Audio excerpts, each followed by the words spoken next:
नमस्कार। Uttarakhand science education research centre में आप सभी का स्वागत है।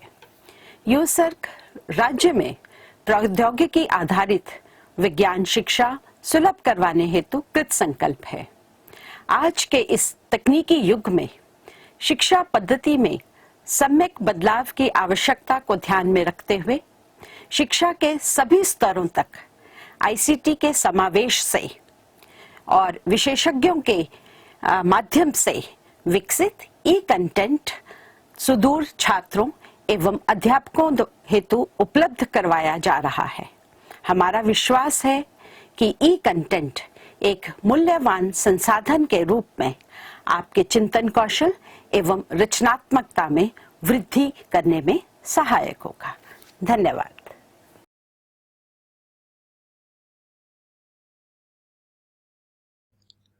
आज की इस वीडियो में हम त्रिविमीय ज्यामिति के कुछ महत्वपूर्ण प्रश्नों के बारे में चर्चा करेंगे। कुछ प्रश्न जो पिछले वर्षों में राज्य बोर्ड में आ चुके हैं, उन प्रश्नों को हम यहाँ पे हल करेंगे। जिसमें से पहला प्रश्न लिया है, z अक्ष की दिक्कोज्याएं ज्ञात कीजिए। यहाँ पे बात की है दिक्कोज्याओं की। तो दिक्कोज्याओं के लिए आपको याद होगा, जब आपको दिक्कोज्याएं समझाई थी तो ये बताया गया था कि कोई बिंदु x अक्ष के साथ या y अक्ष के साथ या z अक्ष के साथ जो कोण बनाता है, उसके cos के मान उसकी दिक्कोज्याएं होती है ना। जैसे हम यहाँ पे बिंदु P लेके चले थे, तो ये जो बिंदु P है, इसको जब हमने मूल बिंदु से मिलाया तो ये वाली जो रेखा मिली हमें, ये रेखा x अक्ष के साथ कोण बना रही थी अल्फा। तो इसका जो दिक कोसाइन था वो x अक्ष के लिए आया था cos अल्फा, y अक्ष के साथ ये बीटा कोण बना रही थी तो इसका दूसरा दिक कोसाइन था cos बीटा, और z अक्ष के साथ गामा कोण बना रही थी तो इसका तीसरा दिक कोसाइन था cos गामा। राइट। अब यहाँ पे बोला है कि z अक्ष की दिक्कोज्याएं बताइए। तो ये बताइए, ये z अक्ष अपने आप में एक रेखा है। राइट। तो ये x अक्ष के साथ कितना कोण बना रही है? z अक्ष के लिए अल्फा का मान कितना होगा? ये x अक्ष के साथ कितना कोण बना रही है? 90 डिग्री का। क्योंकि आप जानते हैं कि तीनों अक्षें एक दूसरे के कैसे होती है? लंबवत होती हैं। तो z अक्ष x अक्ष के साथ 90 डिग्री का कोण बना रही है, और z अक्ष y अक्ष के साथ कितने डिग्री का कोण बना रही है? मतलब बीटा का मान कितना होगा? ये भी 90 डिग्री का कोण बनाएगी। और z अक्ष के साथ कितना कोण बनाएगी? बताइए, क्या ये 90 का बनाएगी? नहीं, ये तो खुद ही z अक्ष है ना, तो ये अपने ही ऊपर है, तो इसका मतलब इसके बीच में कोई कोण बन ही नहीं रहा है। तो कितना हो जाएगा? 0 डिग्री। राइट। अब हम जानना चाहते हैं कि इस z अक्ष की दिक्कोज्याएं क्या होंगी। तो आप क्या कहेंगे? z अक्ष की दिक्कोज्याएं बराबर, पहली दिक्कोज्या होगी cos अल्फा, अल्फा की जगह 90, तो cos 90 का मान कितना होगा? 0। दूसरी दिक्कोज्या क्या होगी? cos बीटा, और बीटा का मान क्या है यहाँ पे? 90, तो cos 90 हो जाएगा 0। और तीसरी दिक्कोज्या क्या होगी? cos गामा, और यहाँ पे गामा का मान कितना है? 0, और cos 0 क्या होता है? 1। राइट। तो इसका मतलब z अक्ष के लिए जो हमसे दिक्कोज्याएं पूछी गई थी वो क्या आएंगी? 0, 0, 1।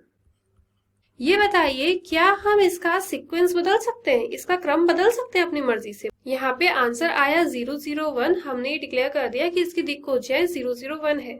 तो क्या आप इसको कह सकते हैं कि आपकी दिक्कोज्याएं 0, 1, 0 होगी या 1, 0, 0 होंगी? आप ऐसा कह सकते हैं? बताइए। आप ऐसा नहीं कह सकते, क्योंकि पहली दिक्कोज्या क्योंकि जो ये पहली दिक्कोज्या होती है, ये x अक्ष के साथ बने कोण की होती है, फिर दूसरी वाली होती है y अक्ष के साथ जो कोण बनता है, और तीसरी होती है z अक्ष के साथ जो कोण बनता है। और अगर हमने इसका क्रम बदल दिया तो यहाँ पे हमारी जानकारी अलग हो जाएगी, बदल जाएगी। ठीक है। तो इस वजह से आप अपनी मर्जी से इसका क्रम नहीं बदल सकते। अच्छा, अगर हम क्रम नहीं बदल सकते तो ये किसकी दिक्कोज्याएं होंगी? आपको पता है कुछ? बिल्कुल, आप सही सोच रहे हैं, ये अन्य अक्षों की होंगी। क्योंकि अगर यहाँ पे z अक्ष की जगह x अक्ष दे दिया जाता तो x अक्ष का मतलब होता कि सिर्फ x अक्ष के साथ कोण 0 बन रहा है और y और z के साथ 90 बन रहा है। तो इसका मतलब इसकी जो दिक्कोजियाएं आती वो 100 आती, और y अक्ष की पूछी जाती तो यहाँ पे y अक्ष के साथ 0 कोण बनता, x और z के साथ 90 बनता, तो यहाँ पे इसकी दिक्कोजियाएं 010 होती, तो ये y अक्ष की हो जाती और ये x अक्ष की। तो जरूरी नहीं है ना कि z अक्ष की ये आए, इस प्रकार से भी आ सकती है। तो दिक्कोजियाएं इसी प्रकार से आप देखेंगे कि कोई भी रेखा x, y और z अक्षों के साथ कितना कोण बना रही है, उसके मान क्या हो जाते हैं, उसकी दिक्कोजियाएं। ठीक है। एक समतल का समीकरण ज्ञात कीजिए जो x, y और z अक्षों पर क्रमशः 2, 3 और 4 अंतःखंड काटता है। यहाँ पे आपको क्या निकालना है? देखिए, आपको यहाँ पे दो चीजें आएंगी। जब भी त्रिविमीय ज्यामिति के प्रश्न आएंगे आपके पास, या तो रेखा की बात की जाएगी और या फिर समतल की बात की जाएगी। यहाँ पे बात की है समतल की, आपको समतल की समीकरण ज्ञात करनी है। और जानकारी क्या दी है? कहा है कि x, y और z अक्षों पर 2, 3 और 4 अंतःखंड काट रही है। तो अंतःखंड के नाम से ही आपके सामने एक डायग्राम आ जाना चाहिए, ये वाला।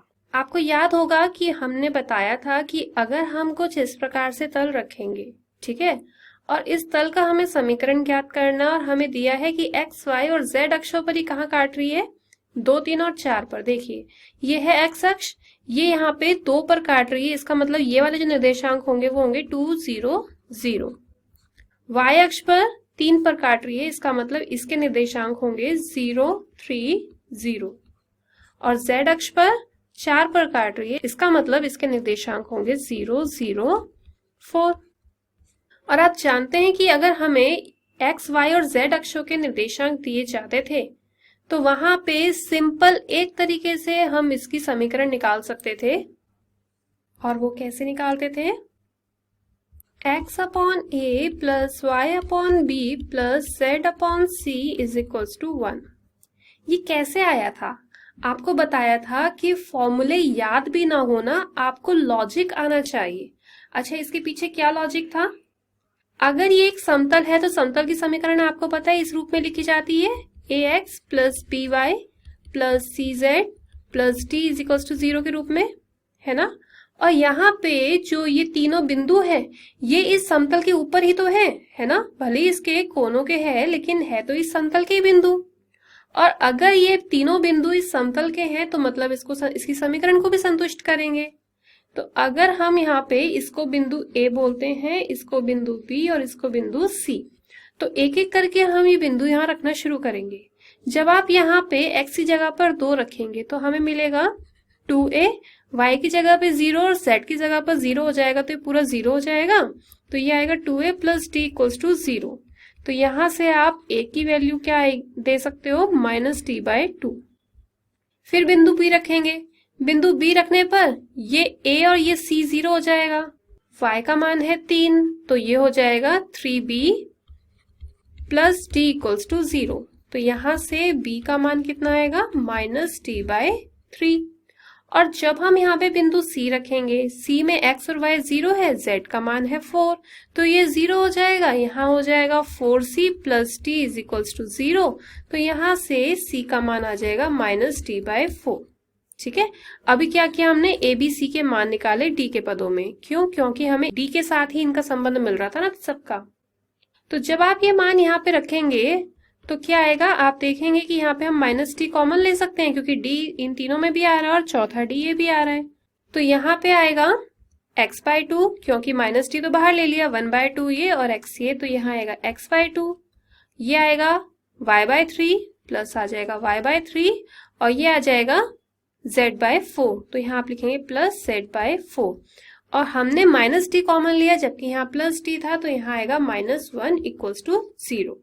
तो आप देख रहे हैं ये -d हम इसको 0 के साथ डिवाइड करवा सकते हैं। तो यहाँ पे हमें जो समीकरण मिलेगी वो क्या मिलेगी, x/2 plus y/3 plus z/4 is equals to 1, यही समीकरण मिलेगी। और हमने यहाँ पे यही तो कहा कि इस सूत्र से हम इस काम को बहुत ही जल्दी कर लेंगे। ये सूत्र इसी के तो डेरिवेशन से आया था, है ना। यहाँ पे हमें ए बी सी का मान रखना था सिंपली। ए का मान होता 2, बी का मान 3 और सी का मान 4, क्योंकि इन्होंने दिए हैं ना कि ये इन निर्देशांकों में एक्स वाई जेड अक्षों पर यहाँ काट रही है।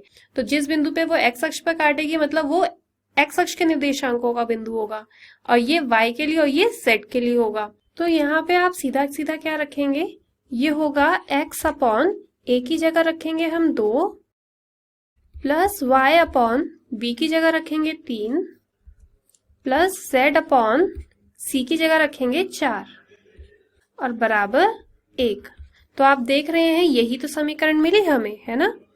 ये बहुत ही छोटा क्वेश्चन है, अगर ये एग्जाम्स में आता भी है तो अति लघु प्रश्नों में ही आएगा, क्योंकि इसमें करने जैसा कुछ भी नहीं है, ये सिर्फ ओरली हो जाता है। अगर ये दिया है ना, आप ओरली बता दोगे x/2 plus y/3 plus z/4 equals to 1 इस समतल का समीकरण होगा, क्योंकि ये इसके अंतःखंड को काटता है, राइट।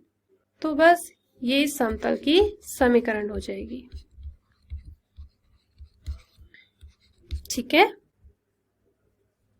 अच्छा एक बात बताइए, अब अगर हम इस क्वेश्चन को बदल दें, अगर हम इस क्वेश्चन को इस प्रकार से दें, आपको एक समीकरण दे दें ax plus by plus cz plus d बराबर 0 के रूप में, और आपसे कहा जाए कि बताइए ये समतल x y z अक्षों को किन अंतःखंडों पर काटता है। मतलब इस बार आपको समीकरण दी है और ये अंतःखंड पूछे हैं। ये भी कहा जा सकता है कि एक्स वाई जेड अक्षों के किन अंतःखंडों पर काटता है, या फिर ये भी कहा जा सकता है निर्देशांक अक्षों के, क्योंकि निर्देशांक अक्ष यही तो होती है। तो दोनों में से कोई भी शब्द कहा जा सकता है, निर्देशांक अक्षों के या फिर एक्स वाई जेड अक्षों के किन अंतःखंडों पर काटता है। तब आप क्या करेंगे, चलिए देखते हैं। जैसे कि इस प्रश्न में यहाँ पे आपको एक समतल का समीकरण दिया है ax plus by plus cz बराबर d के रूप में, है ना। यही तो बोला था हमने, इस रूप में दे रखा है और कहा है कि निर्देशांक अंशों पर काटे गए अंतःखंडों की लंबाई ज्ञात कीजिए। यहाँ पे समीकरण दी है तो आप कहेंगे दी गई समतल की समीकरण x plus 2y plus 3z बराबर 6। और अगर बात आती है अंतःखंडों की, तो रफ में आप अपने माइंड में सोचेंगे कि इसकी जो समीकरण होती है वो x upon a plus y upon b plus z upon c बराबर 1 के रूप में होती है।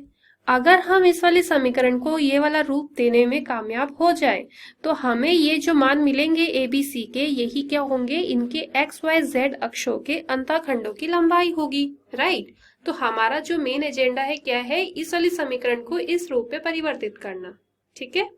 शुरुआत कहाँ से करेंगे, आपके माइंड में कुछ आ रहा है कि हम क्या कर सकते हैं?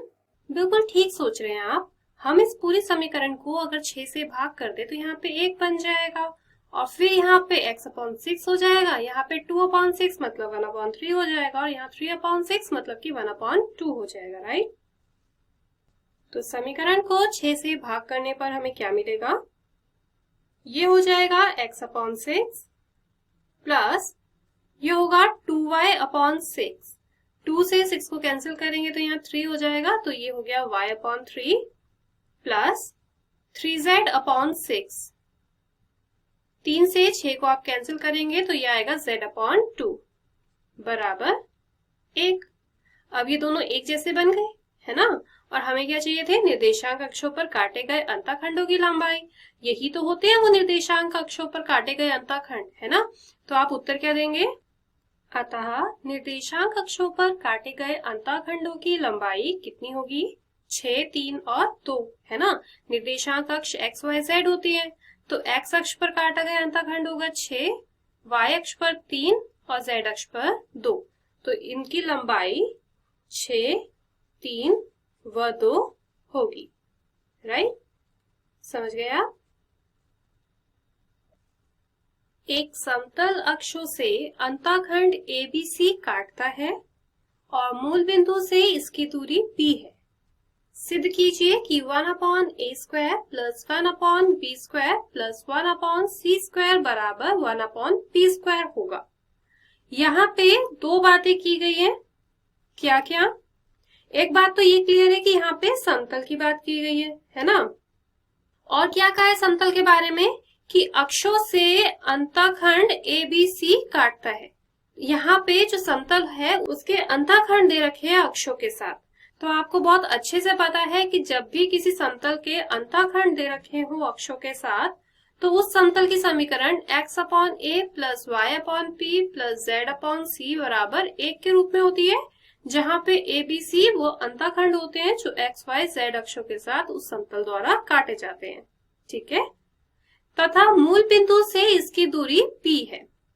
यहाँ पे दूसरी चीज दे रखी है, एक समतल की किसी बिंदु से दूरी। पहले तो आप मुझे ये बताइए, ये जो हमने समतल की समीकरण लिखी, ये कार्तीय समीकरण है या सदिश समीकरण? कार्तीय समीकरण है ना, सदिश तो नहीं है। तो कार्तीय समीकरण आपको पता है किस रूप में होती है? ax plus by plus cz बराबर d के रूप में होती है। और अगर कोई कार्तीय समीकरण हमें पता है समतल की, और एक निर्देशांक पता है, कोई x1, y1, z1 किसी बिंदु के निर्देशांक है, जिस बिंदु से इस तल की दूरी निकालनी है, तो वो दूरी कैसे निकालते हैं? ax1 मतलब x, y, z की जगह पर आप ये निर्देशांक रख देते हैं, तो ये हो जाता है ax1 plus by1 plus cz1 minus d upon root a square plus b square plus c square. यही होता है दूरी का सूत्र, है ना? इसी प्रकार से निकालते हैं हम दूरी। तो यहाँ पे जो हम समीकरण लेंगे वो ये लेंगे, है ना? तो मतलब कैपिटल A का मान 1/a हो जाएगा, कैपिटल B का मान 1/b और कैपिटल C का मान 1/c। तो यहाँ पे मूल बिंदु से इसकी दूरी P दे रखी है, मतलब आपको दूरी का मान भी दे रखा है P, और मूल बिंदु कहा है ना, तो मूल बिंदु कहने का मतलब आपको बिंदु के निर्देशांक क्या दिए हैं? मूल बिंदु तो 0, 0, 0 होता है, तो इसका मतलब x1, y1, z1 का मान 0, 0, 0 है। उसके हिसाब से हम यहाँ मान रख के इसको सिद्ध करने की कोशिश करेंगे। ठीक है, तो यहाँ पे हम शुरुआत करेंगे समतल की समीकरण से। आप कहेंगे माना समतल की समीकरण क्या हो जाएगी बताइए? अभी हमने ये सब डिस्कस किया। माना समतल की समीकरण बराबर, अगर कोई समतल अंतःखंडों पर इस प्रकार से काटता है तो उसकी समीकरण आप दे सकते हैं x/a plus y/b plus z/c बराबर 1 के रूप में, है ना? और दूरी का सूत्र क्या बताया था अभी? मूल बिंदु से समतल की दूरी किस प्रकार से निकाल सकते हैं?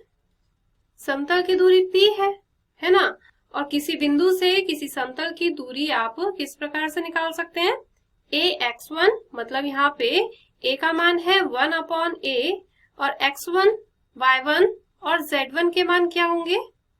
आप जानते हैं मूल बिंदु की बात हो रही है तो 0, 0, 0 इसके निर्देशांक होंगे, है ना? तो ax1 मतलब कि यहाँ पे 0 रखेंगे, प्लस b y1 मतलब यहाँ 0, प्लस c z1 मतलब यहाँ पे भी 0, और माइनस d, ये जो प्लस का 1 है इधर आ जाएगा माइनस का 1 अपॉन रूट, किसका रूट करेंगे? a स्क्वायर, a का मान है 1/a मतलब यहाँ पे 1/a का स्क्वायर, प्लस b स्क्वायर मतलब 1/b का स्क्वायर, प्लस c स्क्वायर मतलब 1/c का स्क्वायर। यही करेंगे। तो इस पूरे को हल करके हमें ये सिद्ध करना है। बस अब आपका एजेंडा ये है कि आप इस पूरे को हल कर दें। आप देख रहे हैं कि ये तो सब 0 बन गया, 0 प्लस 0 प्लस 0 माइनस 1, ये पूरा -1 हो जाएगा। इसको हम लिख सकते हैं माइनस p बराबर 1/√1/a square plus 1/b square plus 1/c square. सकते हैं ऐसा? इस माइनस को p के साथ ले लिया और इस प्रकार से लिख दिया। अब आप देख रहे हैं कि यहाँ पे मैंने एलसीएम लेके क्यों हल नहीं किया, क्योंकि हमें 1/a square, 1/b square, 1/c square के रूप में ही चाहिए। तो बस इसको क्रॉस मल्टीप्लाई करके दोनों पक्षों का वर्ग करके ये आ जाएगा। आप यहाँ पे जब दोनों पक्षों का वर्ग करेंगे तो ये होगा p स्क्वायर बराबर 1/1/a square plus 1/b square plus 1/c square, और जब आप इसका क्रॉस मल्टीप्लाई करेंगे तो ये हो जाएगा जो हमसे सिद्ध करने के लिए कहा है। ये इधर होगा 1/a square plus 1/b square plus 1 upon c square बराबर, और ये p यहाँ पे डिनोमिनेटर में आएगा 1 अपॉन पी स्क्वायर, और यही हमें सिद्ध करना था, राइट। बिंदुओं 3, -2, -5 और 3, -2, 6 से गुजरने वाली रेखा का कार्तीय समीकरण ज्ञात कीजिए। आप जानते हैं जब भी हमें कोई दो बिंदु दे रखे हों तो इससे होकर जाने वाली रेखा का कार्तीय समीकरण किस प्रकार से दिखाते हैं आप? रेखा का कार्तीय समीकरण होता है x minus x1 upon x2 minus x1 बराबर y minus y1 upon y2 minus y1 बराबर z minus z1 upon z2 minus z1। ये होता है उस रेखा का कार्तीय समीकरण जो दो दिए गए बिंदुओं से होकर गुजरती है। ठीक है, यहाँ पे हमें ये बिंदु दे रखे हैं x1 y1 z1 और ये दूसरा बिंदु दे रखा है x2 y2 z2। तो इससे होकर जो रेखा गुजरेगी उसका समीकरण इस प्रकार से दिखाएंगे। बस यहाँ पे अब आप मान रखेंगे x माइनस x1 का मान है 3 अपॉन x2 माइनस x1 मतलब 3 माइनस 3 बराबर y माइनस y1 मतलब y minus minus 2 upon y2 minus y1 मतलब माइनस 2 माइनस माइनस 2। कैलकुलेशन में मिस्टेक नहीं करनी है किसी को भी। ये होगा z माइनस z1 का मान है -5 अपॉन z2 माइनस z1 मतलब 6 माइनस -5। तो इस रेखा की जो समीकरण है वो हो जाएगी x माइनस 3 अपॉन 0 बराबर y प्लस 2 अपॉन -2 प्लस 2 कितना हो जाएगा 0 बराबर z माइनस माइनस प्लस, ये हो जाएगा z प्लस 5 अपॉन 6 प्लस 5 कितना होगा 11। ये उस रेखा की समीकरण आएगी जो इन दोनों बिंदुओं से होकर जाती है। ठीक है, दो समतलों 3x minus 6y plus 2z बराबर 7 और 2x plus 2y minus 2z बराबर 5 के बीच का कोण ज्ञात कीजिए। देखिए, आपने जो भी ये सब 3D में पढ़ा था, त्रिविमीय ज्यामिति में जितने भी कंसेप्ट आपने पढ़े थे उन सब में एक होती थी सदिश समीकरण और एक होती थी कार्तीय समीकरण, राइट। यहाँ पे आपको कहा है कि कोण निकालना है दो समतल के बीच का, तो पहले तो आपको ये देखना पड़ेगा कि समीकरण कैसे दे रखी है। आप देख रहे हैं कि ये दोनों समतल की समीकरण कार्तीय रूप में दे रखी है, और जब आपको कार्तीय रूप में दो समीकरण दे रखी हो तो दो समतलों के बीच का कोण आप किस रूप में निकालते थे? cos थीटा बराबर a1a2 plus b1b2 plus c1c2 upon, बताइए क्या होता था, root a1 square plus b1 square plus c1 square, और यहाँ पे root a2 square plus b2 square plus c2 square. तो किसी भी दो समतल के बीच का कोण आप इस सूत्र से निकाल लेते हैं। आप जानते हैं कि कार्तीय समीकरण ax plus by plus cz बराबर d के रूप में होती है ना। तो इस वाले से आपको a1 b1 c1 का मान मिल जाएगा और इस समीकरण से आपको a2 b2 और c2 का मान मिल जाएगा। तो यहाँ पे हमें निकालना है इसके बीच का कोण। तो चलिए मान रखते हैं इसमें। cos थीटा बराबर a1 का मान कितना होगा 3 गुणा a2 का मान 2 प्लस b1 का मान माइनस का 6 होगा या प्लस का 6 होगा, साइन के साथ लेंगे ना तो ये माइनस का 6 होगा, और b2 का मान प्लस का 2 प्लस c1 का मान 2 और c2 का मान माइनस का 2, right, upon root a1 square मतलब 3 का स्क्वायर 9, b1 स्क्वायर मतलब -6 का स्क्वायर 36, c1 स्क्वायर मतलब 2 का स्क्वायर 4। ऐसे ही यहाँ पे करेंगे a2 स्क्वायर मतलब 2 का स्क्वायर 4, b2 मतलब कि 2 का स्क्वायर 4, c2 मतलब -2 का स्क्वायर 4। इसको थोड़ा सा और हल करते हैं तो हमें मिलेगा 3 2 6 minus plus minus 6 2 12 minus plus minus 2 2 4 upon root 36 plus 4 40 plus 9 49 root 4 plus 4 8 plus 4 12। तो यहां से कॉस थीटा का मान क्या है आपके पास? कॉस थीटा बराबर 6 minus 12 minus 6 minus 6 minus 4 minus 10 होगा, लेकिन यहाँ पे मॉड्यूलस है जो कि बाहर आके प्लस 10 हो जाएगा, अपॉन रूट 49 हो गया 7 और रूट 12 क्या हो जाएगा 2 रूट 3, ये होगा 2 रूट 3। आप देख रहे हैं कि 2 और 10 यहाँ कैंसिल हो जाएंगे, तो यहाँ से आपको कॉस थीटा का मान मिला 5/7 रूट 3। और फिर आप हमसे तो पूछा था कि कोण कितना होगा, तो यहां से आप थीटा का मान देंगे कॉस इनवर्स 5/7 रूट 3, राइट। तो ये वाली समीकरण तो थी कार्तीय रूप में। अगर समतल की समीकरण सदिश रूप में आ जाए तो हम उसके बीच का कोण कैसे निकालेंगे?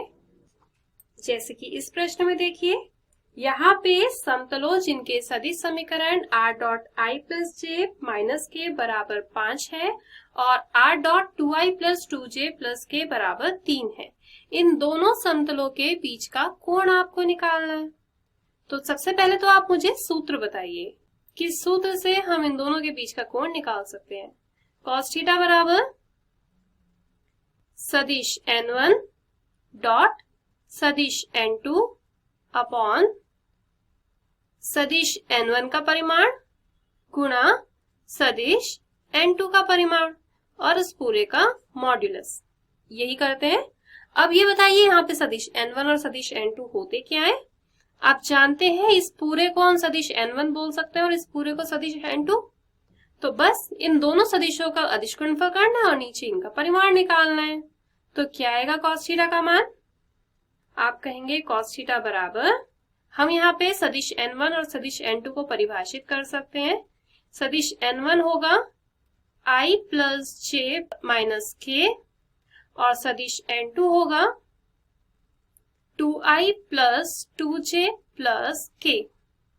अब इन दोनों का अदिश गुणनफल यहाँ होगा, हमें सदिश n1 का मान चाहिए जो है i प्लस जे माइनस के डॉट सदिश n2 का मान 2i प्लस 2j प्लस के अपॉन, अब हम इनका परिमाण निकालेंगे।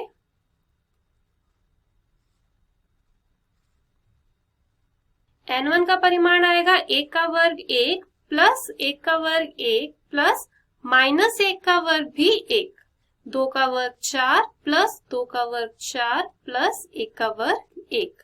इसको आगे और हल कीजिए और फिर बताइए कि इन दोनों के बीच का कोण कितना होगा। आप जानते हैं इन दोनों का अदिश गुणनफल कैसे होता है, ये होगा 2 प्लस प्लस प्लस 1 2 सा 2 माइनस प्लस माइनस 1 1 सा 1 अपॉन रूट 3 और रूट 9 हो जाएगा 3 के बराबर। 2 और 2 4, 4 माइनस 1 3, इस 3 से इस 3 को हम कैंसिल कर सकते हैं, तो यहाँ आएगा 1 अपॉन रूट 3। 1 अपॉन रूट 3 हमारे पास कॉस थीटा का मान आया है। अगर हमें यहाँ से थीटा का मान चाहिए तो क्या लिखेंगे? कॉस इनवर्स 1 बाय रूट 3, यही आएगा ना।